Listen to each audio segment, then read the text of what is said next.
اب دیکھیں شیخ رشید صاحب خود کیا فرما رہے ہیں. میں مر بھی سکتا تھا، میں ایسی باتیں بھی سوچتا تھا کہ اب آپ کو نہیں میں بتا سکتا کہ میرا ہزار بند چھوٹا تھا، میں نے کوشش بھی کی، وہ پنکھے کے ساتھ لٹک نہیں سکا، اور انہوں نے مجھے کوئی تکلیف نہیں دی، میں اللہ کو جان دینی ہے، لیکن میں اتنا سک تھا مینٹلی کہ بھئی اگر یہ باتیں، میں اس خاتون کو جانتا ہی نہیں ہوں، میں نے اس خاتون.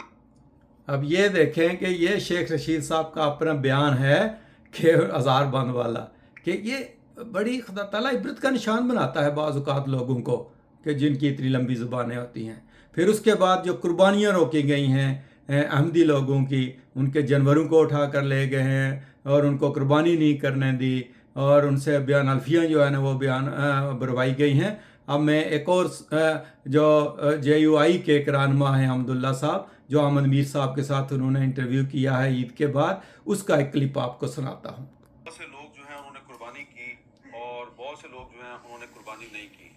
جنہوں نے قربانی نہیں کی ان کا یہ کہنا ہے ہم نے قربانی اس لیے نہیں کی کہ اس دفعہ بکرے اور دمبے جو ہیں وہ بہت مہنگے تھے، تو اس لیے ہم قربانی نہیں کر سکے.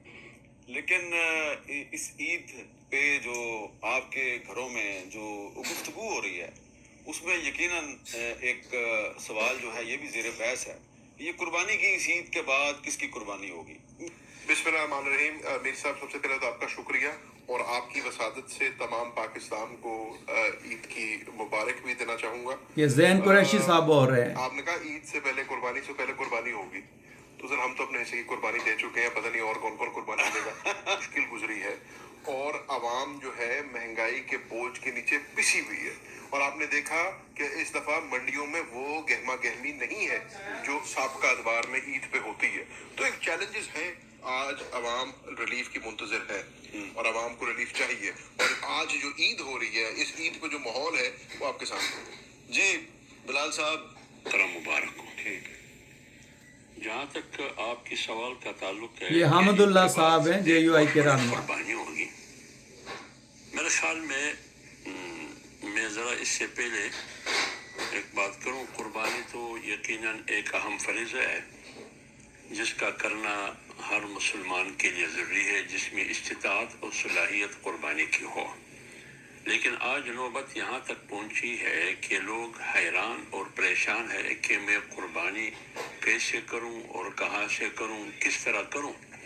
ہمیں آپ کو بھی پتہ ہے، پبلک میں آپ جاتے ہیں، دوستوں کو پتہ ہے. جہاں تک بلال صاحب نے بجٹ کی بات کی کہ بجٹ پہ، تو یہ رہنما جو ہیں ان کے علماء وہ خود کہہ رہے ہیں کہ مہنگائی کا اتنا زور ہو گیا ہے کہ لوگ قربانی کر نہیں سکے. دوسری طرف جو احمدی احباب قربانی کرنا چاہتے تھے آپ نے ان کی قربانیاں روک دیں.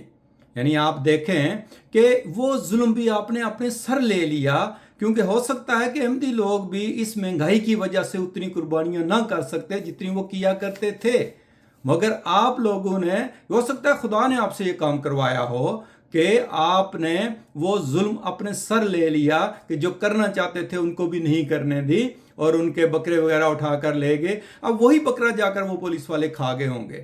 چاہیے تو یہ تھا نا کہ اگر آپ واقعی نیک نیت ہیں اور آپ کسی وجہ سے جو ہے نا وہ قربانی روک رہے ہیں جبکہ روکنی نہیں چاہیے، تو جب 3 دن کے لیے قربانی کر سکتے ہیں نا، 3 دن کے بعد چوتھے دن وہ بکرا واپس کر دیں ان کو جن کا اٹھا کر لے کر گئے ہیں.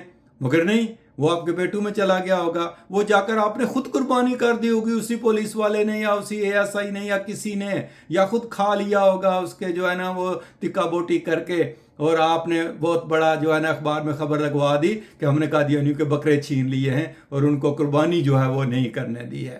یہ آپ کا حال ہے، اور آپ لوگ خود عبرت کا نشان بنتے جا رہے ہیں.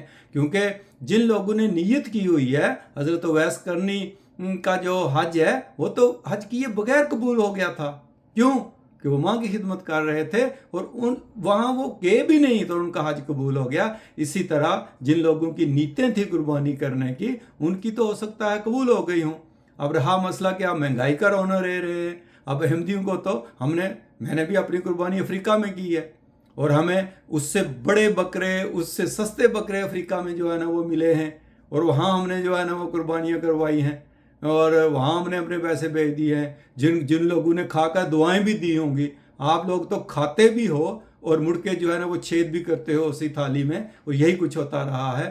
اور اس وجہ سے آپ جو ہے نا وہ حسد کی اس آگ میں آپ مسجدیں گرا رہے ہو اور قربانیاں جو ہے نا وہ روک رہے ہو, مگر یہ آپ اسی آگ میں جلتے جاؤ گے اور مگر آپ کے ہاتھ کچھ نہیں آئے گا. خدا تعالیٰ نے جن کی قربانیاں قبول کرنی ہیں بغیر قربانی کیے بھی ان کی قربانیاں قبول ہو جائیں گی. تو یہ ایک ہفتہ وار اپڈیٹ تھی پاکستان کی جو ہم نے دینی تھی. اگر ظفرنامہ کے پروگرام آپ کو پسند آتے ہیں تو اس کو سبسکرائب کرتے رہیں.